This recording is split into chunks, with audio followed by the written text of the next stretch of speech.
Hi guys, today we're talking about GDP. Do you know what GDP means? I've heard that word so many times. So basically, it means the total market value or prices of the final goods and services that occurs during a period of time. So it could be 1 month, 2 months, or even 1 year. I always thought GDP had to be 1 year, but hey, I learned something and you also learned something.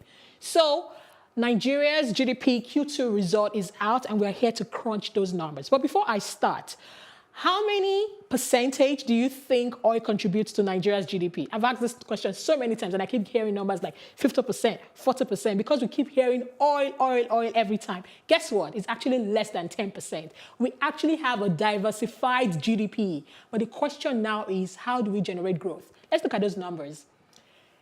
In Q2 2018, we had a growth of 1.50%. However, in the first quarter, we had a growth of 1.95%. Can you see what happened? It dropped.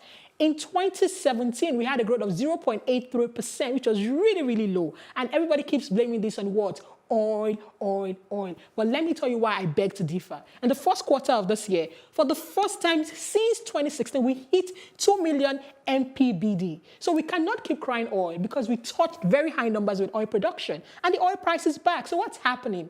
Why aren't we seeing the kind of projection in numbers in terms of growth? And we're seeing a 1.5% in the second quarter. So the non-oil sector is 91.45%, while the oil sector is 8.55%. We saw a decline in agriculture, we saw a decline in industries, and then the services sector jumped. This is one of the fastest jumps since 2015.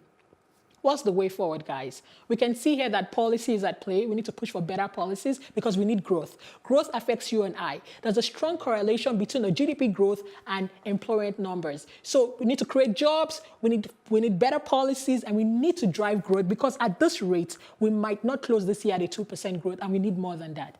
Thank you.